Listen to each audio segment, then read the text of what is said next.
ప్రభువు నామానికి స్తోత్రం. ప్రతిరోజు వినడం ద్వారా ఒక సంవత్సరానికి బైబిల్ చదవడానికి ఈ ఛానల్ సహాయపడుతుంది. Please subscribe and support. హృదయపూర్వక ధన్యవాదాలు. నేటి వేద భాగం ఇర్మియా గ్రంథము 51వ అధ్యాయము. యెహోవా ఇలాగ సెలవిచ్చుచున్నాడు, ఇదిగో నేను బబులోను మీదికిని దానిలో కాపురము చేసి నాకు విరోధముగా లేచిన వారి మీదికిని ప్రచండమైన వాయువును రప్పించెదను. అన్యదేశస్థులను బబులోనునకు పంపుచున్నాను. వారు ఆ దేశమును తూర్పార పట్టి దాని వట్టిదిగా చేయుదురు. ఆపద్దినమున వారు నలుదిక్కుల నుండి దాని మీదికి వచ్చెదరు. విలుకాని మీదికి విలుకాడు విల్లు త్రొక్కవలెను. కవచము వేసుకొను వాని మీదికిని విల్లు త్రొక్కవలెను. కల్దీయుల దేశములో జనులు హతులై పడునట్లును, దాని వీధులలో వారు పొడవబడి కూలునట్లును యవ్వనులను కొట్టక మానకుడి. దాని సర్వ సైన్యమును బొత్తిగా నిర్మూలము చేయుడి. తమ దేవుడును సైన్యములకధిపతియునగు యెహోవా ఇశ్రాయేలు వారిని యూదావారిని విసర్జింపలేదు గాని ఇశ్రాయేలు పరిశుద్ధ దేవునికి విరోధముగా తాము చేసిన అపరాధముతో వారి దేశము నిండియున్నది. మీరు దాని దోషములలో పడి నశింపకుండునట్లు బబులోనులో నుండి పారిపోవుడి. మీ ప్రాణములు రక్షించుకొనుడి. ఇది యెహోవాకు ప్రతీకార కాలము. అది చేసిన క్రియలను బట్టి ఆయన దానికి ప్రతీకారము చేయుచున్నాడు. బబులోను యెహోవా చేతిలో సర్వభూమికి మత్తు కలిగించు బంగారు పాత్రయ్యుండెను. దాని చేతి మద్యమును అన్ని జనులు త్రాగి మత్తిల్లియున్నారు. బబులోను నిమిషమాత్రములోనే కూలి తుత్తునీయలాయెను. దానిని చూచి అంగలార్చుడి. అది స్వస్థత నొందునేమో. దాని నొప్పి కొరకు గుగ్గిలము తీసుకొని రండి. మనము బబులోనును స్వస్థపరచగోరితిమి, అయితే అది స్వస్థత నొందలేదు. దాని విడిచిపెట్టుడి. అది మన దేశములకు వెళ్ళుదము రండి. దాని శిక్ష ఆకాశమంత ఎత్తుగా సాగుచున్నది. అది మేఘములంత ఉన్నతముగా ఎక్కుచున్నది. యెహోవా మన న్యాయమును రుజువుపరచుచున్నాడు. రండి, సియోనులో మన దేవుడైన యెహోవా చేసిన పని మనము వివరించుదము. బాణములు చికిలి చేయుడి, కేడెములు పట్టుకొనుడి. బబులోనును నశింపజేయుటకు యెహోవా ఆలోచించుచున్నాడు. మాదీయుల రాజుల మనస్సును దాని మీదికి రేపుచున్నాడు. అది యెహోవా చేయు ప్రతిదండన, తన మందిరమును గూర్చి ఆయన చేయు ప్రతిదండన. బబులోను ప్రాకారముల మీద పడుటకై ధ్వజము నిలువబెట్టుడి. కావలి బలము చేయుడి. కావలి వారిని పెట్టుడి. మాటులను సిద్ధపరచుడి. బబులోను నివాసులను గూర్చి తాను సెలవిచ్చిన దానిని బట్టి యెహోవా తీర్మానము చేసిన పని తాను జరిగింపబోవుచున్నాడు. విస్తార జలముల యొద్ద నివసించుదానా, నిధుల సమృద్ధి గలదానా, నీ అంతము వచ్చినది. అన్యాయ లాభము నీకిక దొరకదు. గొంగలి పురుగులంత విస్తారముగా మనుషులతో నేను నిన్ను నింపినను శత్రువులు నీ మీద కేకలు వేయుదురు. నా జీవము తోడని సైన్యములకధిపతియగు యెహోవా ప్రమాణము చేయుచున్నాడు. ఆయన తన బలము చేత భూమిని సృష్టించెను. తన జ్ఞానము చేత ప్రపంచమును స్థాపించెను. తన ప్రజ్ఞ చేత ఆకాశమును విశాలపరచెను. ఆయన ఆజ్ఞ ఇయ్యగా జలరాశులు ఆకాశ మండలములో పుట్టును. భూమి అంత భాగములలో నుండి ఆయన ఆవిరి ఎక్కచేయును. వర్షము కలుగునట్లుగా ఆయన మెరుపులు పుట్టించును.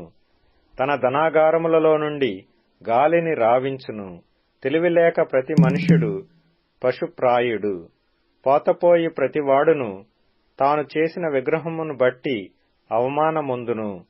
అతడు పోత పోసినది మాయారూపము, దానిలో ప్రాణమేమీయూ లేదు. అవి ఆశను చెడగొట్టు మాయాకార్యములు. విమర్శ కాలమున అవి నశించిపోవును. యాకోబునకు స్వాస్థ్యమగువాడు వాటి వంటి వాడు కాడు. ఆయన సమస్తమును నిర్మించువాడు.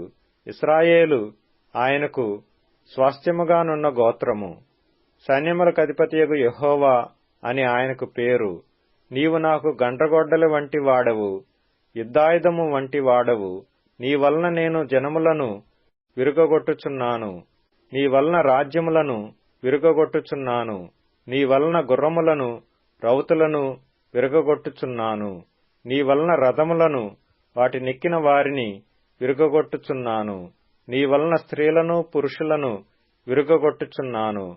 నీ వలన ముసలివారిని బాలురను విరుగగొట్టుచున్నాను. నీ వలన యవ్వనులను కన్యకలను విరుగగొట్టుచున్నాను. నీ వలన గొర్రెల కాపరులను వారి గొర్రెల మందలను విరుగగొట్టుచున్నాను. నీ వలన దున్నువారిని వారి దుక్కిటెద్దులను విరుగగొట్టుచున్నాను. నీ వలన ఏలికలను అధిపతులను విరుగగొట్టుచున్నాను. బబులోనును కల్దీయుల దేశ నివాసులను మీ కన్నుల ఎదుట సీయోనులో చేసిన కీడంతటికి నేను వారికి ప్రతీకారము చేయుచున్నాను. ఇదే యెహోవా వాక్కు. సర్వభూమిని నశింపజేయు నాశన పర్వతమా, నేను నీకు విరోధిని. ఇదే యెహోవా వాక్కు. నేను నీ మీదికి నా చేయి చాపి శిలలపై నుండి నిన్ను క్రిందికి దొరలించుదును. చిచ్చు పెట్టిన కొండవలే ఉండజేయుదును. మూలకు గాని పునాదికి గాని నీలో నుండి ఎవరునూ రాళ్లు తీసుకొనరు. నీవు చిరకాలము పాడైయుందువు. ఇదే యెహోవా వాక్కు. దేశంలో ధ్వజముల నెత్తుడి, జనములలో బాకానాదము చేయుడి. దాని మీదికి పోవుటకై జనములను ప్రతిష్ఠించుడి. దానిమీద పడుటకై అరారాతు, మిన్నీ, అష్కనజు అను రాజ్యములను పిలిపించుడి. దాని మీదికి జనులను నడిపించుటకై రోమము గల గొంగళి పురుగులంత విస్తారముగా గుర్రములను దాని మీదికి రప్పించుడి. దాని మీదికి పోవుటకై మాదీయుల రాజులను, వారి అధిపతులను, వారి ఏలికలను, అతడు ఏలుచుండు సర్వదేశమును, జనులనందరినీ ప్రతిష్ఠించుడి. భూమి కంపించుచున్నది, నొప్పిచేత అది గిజగిజలాడుచున్నది. ఒక్క నివాసియు లేకుండా బబులోను దేశమును పాడుగా చేయవలనని బబులోనును గూర్చిన యెహోవా ఉద్దేశము స్థిరమాయెను. బబులోను పరాక్రమవంతులు యుద్ధము చేయక మానుదురు. వారు తమ కోటలలో నిలుచుచున్నారు. వారి పరాక్రమము బలహీనత ఆయను. వారును స్త్రీల వంటి వారైరి. వారి నివాస స్థలములు కాల్చబడుచున్నవి. వారి అడ్డగడియలు విరిగిపోయెను. అతని పట్టణమంతయు పట్టబడును. కోనేటి దూలములను జమ్మును అగ్నిచేత కాల్చబడును. దాని యోధులు దిగులుపడిరి అని బంట్రౌతు వెంబడి బంట్రౌతును, దూత వెంబడి దూతయు పరిగెత్తుచు బబులోను రాజునకు తెలియజేతురు. దాని రేవులు శత్రువశమాయెను. ఇశ్రాయేలు దేవుడును సైన్యములకధిపతియునగు యెహోవా ఇలాగు సెలవిచ్చుచున్నాడు. బబులోను పురము చదరము చేయబడిన కళ్ళము వలె ఆయెను. ఇక కొంతసేపటికి దానికి కోతకాలము వచ్చును. బబులోను రాజైన నెబుకద్రెజరు మమ్మును మృంగివేసెను, మమ్మును నుగ్గు చేసెను, మమ్మును వట్టికుండ వలె ఉంచియున్నాడు. భుజంగము మృంగునట్లు మమ్మును మృంగెను. మా శ్రేష్ఠ పదార్థములతో తన పొట్ట నింపుకొని మమ్మును పారవేసియున్నాడు. నాకును నా దేహమునకును చేయబడిన హింస బబులోను మీదికి ప్రతీకార రూపముగా దిగునుగాక అని సీయోను నివాసి అనుకొనును. నా ఉసురు కల్దీయ దేశ నివాసులకు తగులునుగాక అని యెరూషలేము అనుకొనును. యెహోవా ఇలాగ సెలవిచ్చుచున్నాడు. ఆలకించుము, నీ వ్యాజ్యమును నేను జరిగించుదును. నీ నిమిత్తము నేనే పగ తీర్చుకొందును. దాని సముద్రమును నేనెండకట్టుదును. దాని ఓటను ఇంకిపోజేయుదును. బబులోను నిర్జనమై కసువు దిబ్బలుగా ఉండును. నక్కలకు నివాస స్థలమగును. అది పాడై ఎగతాళికి కారణముగా ఉండును. వారు కూడి సింహముల వలె బొబ్బరింతురు. సింహముల పిల్లల వలె గుర్రుపెట్టుదురు.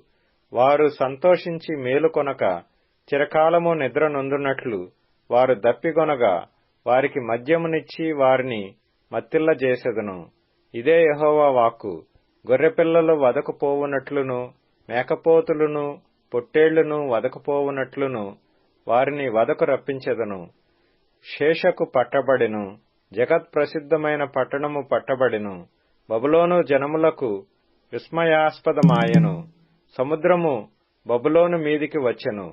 ఆమె దాని తరంగముల ధ్వనితో నిండుకొనెను.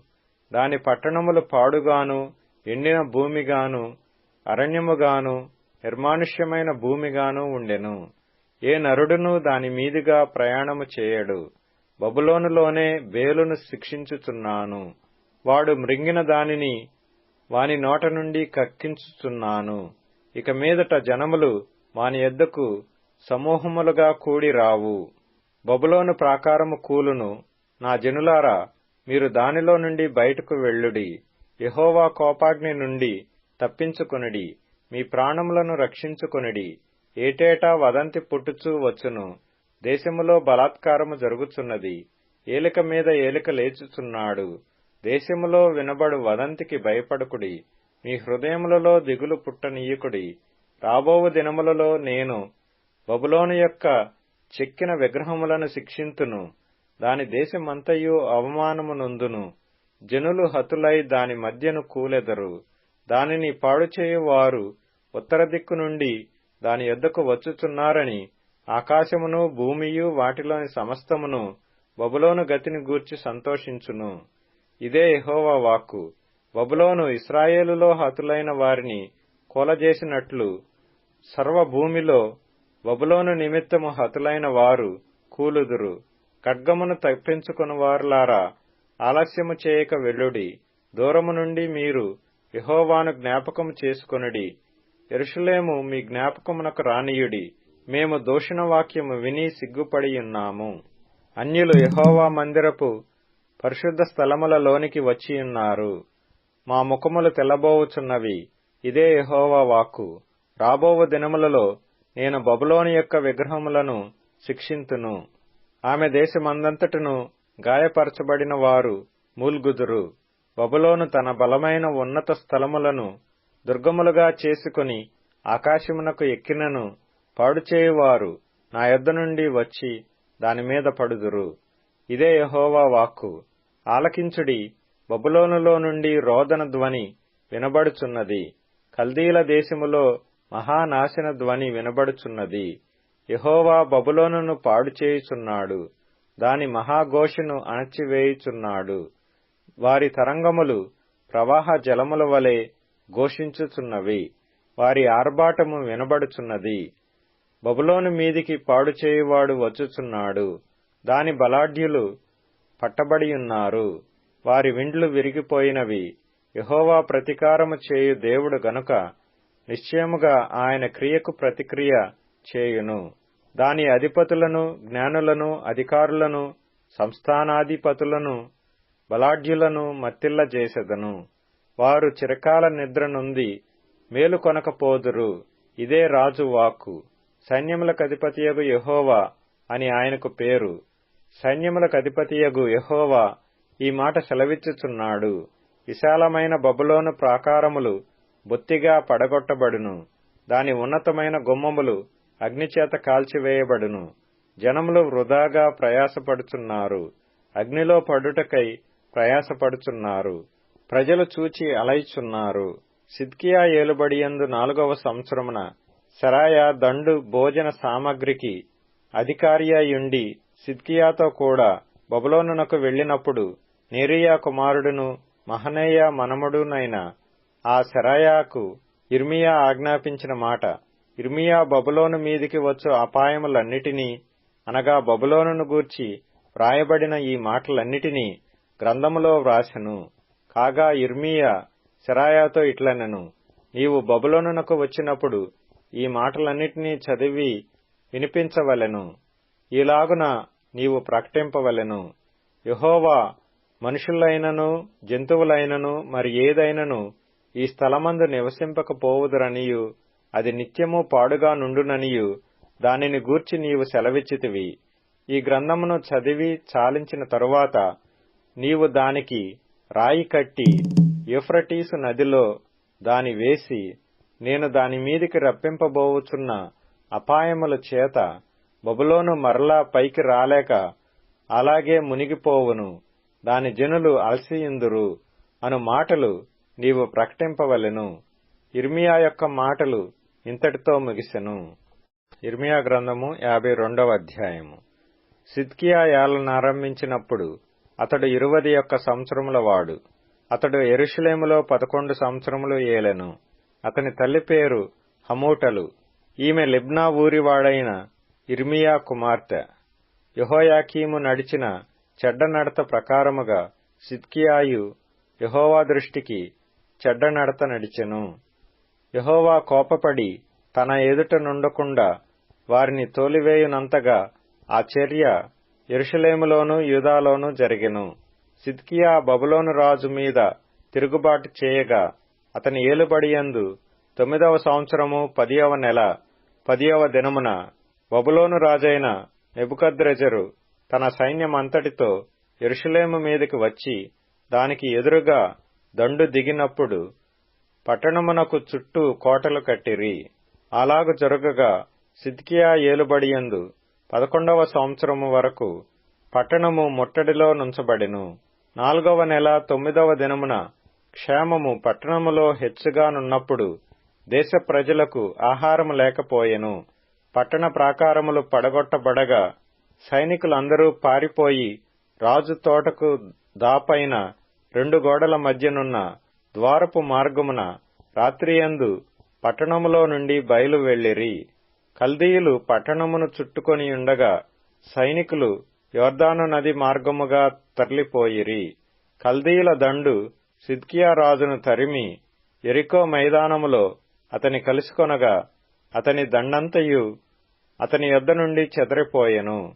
వారు రాజును పట్టుకొని హమాతు దేశమునందలి రిబ్లా పట్టణముననున్న బబులోను రాజునొద్దకు అతని తీసుకొని పోగా అతడు అచ్చటనే సిద్కియా రాజునకు శిక్ష విధించెను. బబులోను రాజు సిద్కియా కుమారులను అతని కన్నుల ఎదుట చంపించెను. మరియు అతడు రిబ్లాలో యూదా అధిపతులనందరినీ చంపించెను.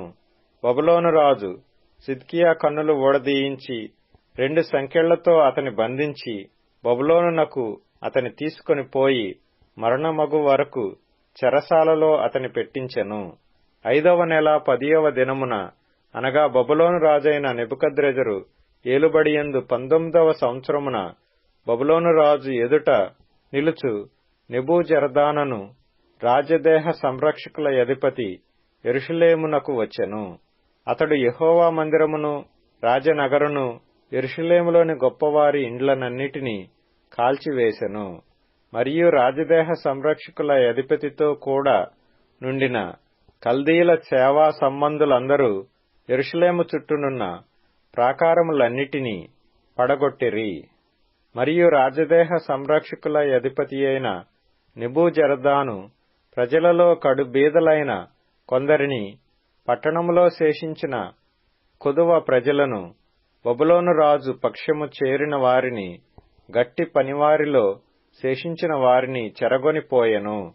అయితే రాజదేహ సంరక్షకుల అధిపతి అయిన నెబూజరదాను ద్రాక్షావనములను చక్కపరుచుటకును సేద్యము చేయుటకును కడు బీదలలో కొందరిని ఉండనిచ్చెను.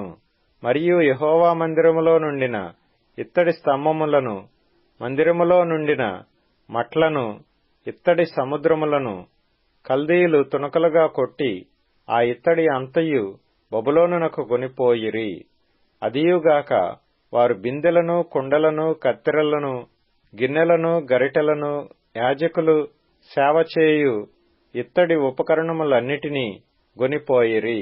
మరియు పళ్ళెములను దుపార్తులను గిన్నెలను పాత్రలను బంగారు వాటిని బంగారునకును వెండి వాటిని వెండికిని చేర్చుకొని రాజదేహ సంరక్షకుల అధిపతి గొనిపోయెను. రాజైన సొలొమోను యెహోవా మందిరమునకు చేయించిన 2 స్తంభములను సముద్రమును మట్ల క్రింద నుండిన 12 ఇత్తడి వృషభములను గొనిపోయెను. వీటికన్నిటికి ఉన్న ఇత్తడి ఎత్తు వేయుటకు అసాధ్యము. వాటిలో ఒక్కొక్క స్తంభము 18 మూరల ఎత్తు కలది. 12 మూరల నూలు దాని చుట్టూ తిరుగును. దాని దళసరి 4 వ్రేళ్లు, అది గుల్లది. దాని మీద ఇత్తడి పైపీట యుండెను. ఒక్క పైపీట 5 మూరలు ఎత్తుగలది. పైపీటకు చుట్టూ అల్లిన వల అల్లికయు దానిమ్మ పండ్లును ఉండెను. అవి అన్నియు ఇత్తడివి. ఈ స్తంభమునకును ఆ స్తంభమునకును అలాగుననే దానిమ్మ పండ్లుండెను. ప్రక్కల యందు 96 దానిమ్మ పండ్లుండెను. చుట్టూ ఉండిన వల అల్లిక మీద దానిమ్మ పండ్లన్నీయు 100. మరియు రాజదేహ సంరక్షకుల అధిపతి ప్రధాన యాజకుడైన శరాయాను రెండవ యాజకుడైన జఫన్యాను ముగ్గురు ద్వారపాలకులను పట్టుకొనెను. అతడు పట్టణములో నుండి యోధుల మీద నియమింపబడిన యొక్క ఉద్యోగస్తుని పట్టణములో దొరికిన రాజ సన్నిధిలో నిలుచు 7 మనుష్యులను దేశ సైన్యాధిపతియగు వాని యొక్క లేఖరిని పట్టణపు మధ్యను దొరికిన 60 మంది దేశ ప్రజలను పట్టుకొనెను. రాజదేహ సంరక్షకుల అధిపతి అయిన నెబూజరదాను వీరిని పట్టుకొని రిబ్లాలో నుండిన బబులోను రాజు నొద్దకు తీసుకొని వచ్చెను. బబులోను రాజు హమాతు దేశమందలి రిబ్లాలో వారిని కొట్టించి చంపించి యూదావారిని తమ దేశములో నుండి చెరగొనిపోయెను. నెబుకద్రెజరు తన ఏలుబడియందు 7వ సంవత్సరమున 3023 యూదులను చెరగొనిపోయెను. నెబుకద్రెజరు ఏలుబడియందు 18వ సంవత్సరమున అతడు యెరూషలేము నుండి 832 చెరగొనిపోయెను. నెబుకద్రెజరు ఏలుబడియందు 23వ సంవత్సరమున రాజదేహ సంరక్షకుల అధిపతియగు నెబూజరదాను యూదులలో 745 మనుషులను చెరగొనిపోయెను. ఆ మనుషుల వెరసి 4600. యూదారాజైన యెహోయాకీమును చెరపట్టబడిన 37వ సంవత్సరమున 12వ నెల 25వ దినమున బబులోను రాజైన ఎవిల్మెరోదకు తన ఏలుబడియందు మొదటి సంవత్సరమున యూదారాజైన యెహోయాకీనునకు దయచూపి బందీగృహములో నుండి అతని తెప్పించి అతనితో దయగా మాట్లాడి అతనితో కూడా బబులోనులో నుండు రాజుల సింహాసనము కంటే ఎత్తైన సింహాసనము అతనికి నియమించెను. మరియు అతడు తన బందీగృహ వస్త్రములు తీసివేసి వేరు వస్త్రములు ధరించుకొని తన జీవితకాలమంతయు ఎవిల్మెరోదకు సన్నిధిని భోజనము చేయుచూ వచ్చెను.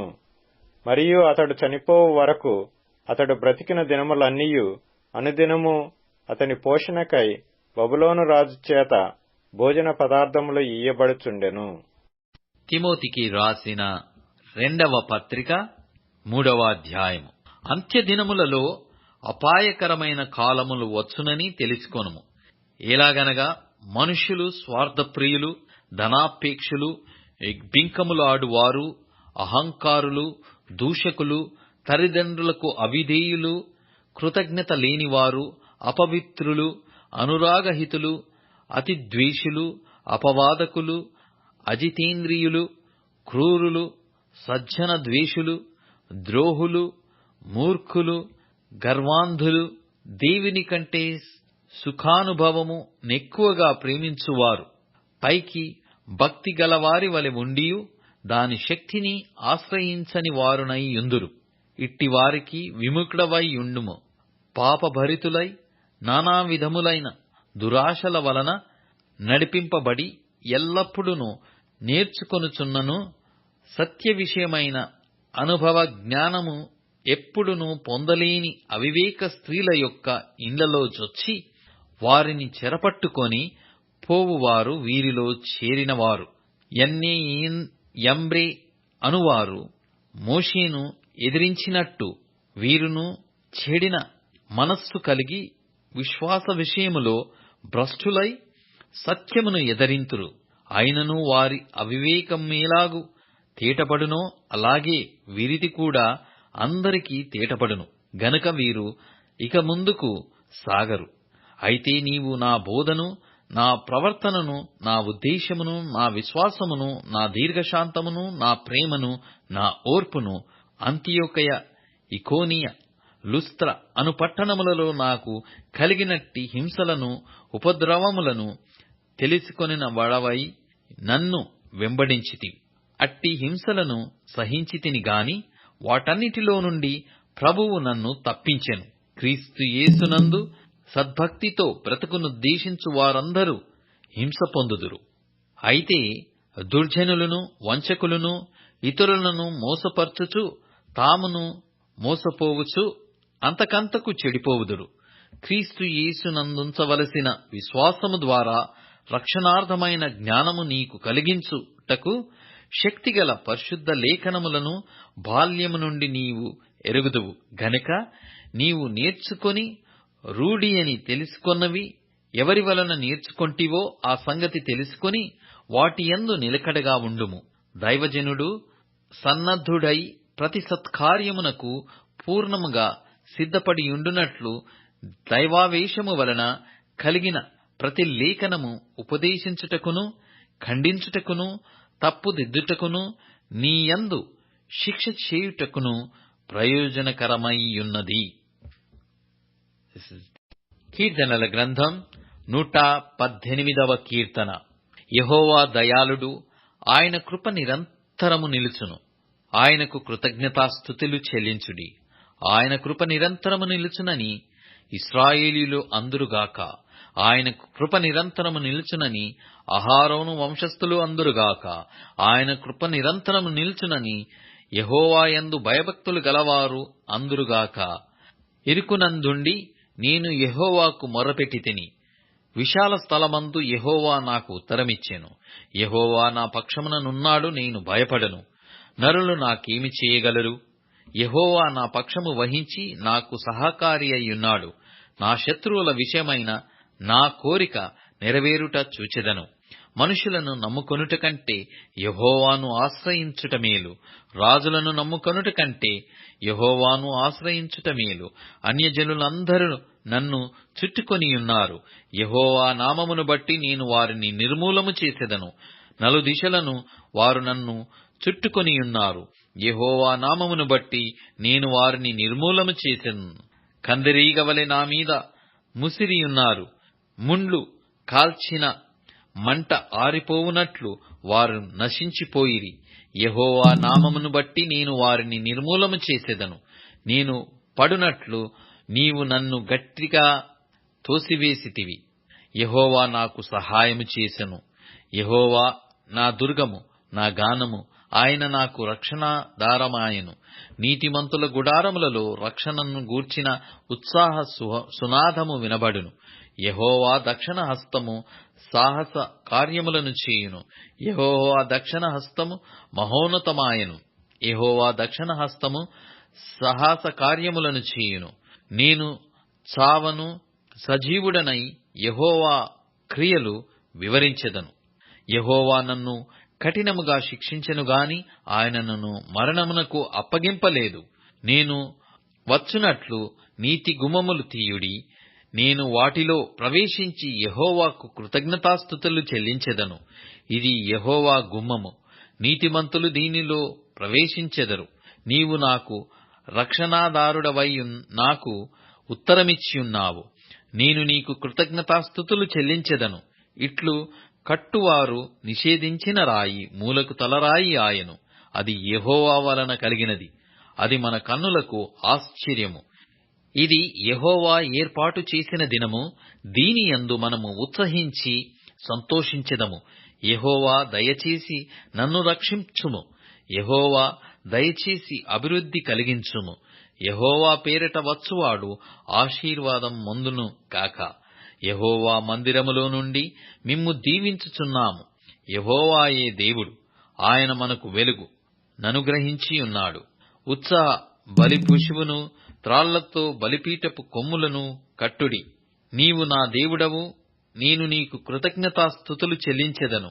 నీవు నా దేవుడవు, నిన్ను ఘనపరచెదను. యెహోవా దయాళుడు, ఆయన కృప నిరంతరము నిలుచుతున్నది. ఆయనకు కృతజ్ఞతాస్తుతులు చెల్లించుడి. ఇప్పుడు tune in, Spotify, Amazon music మరియు యూట్యూబ్ మ్యూజిక్ లో కూడా అందుబాటులో ఉంది. Please follow us.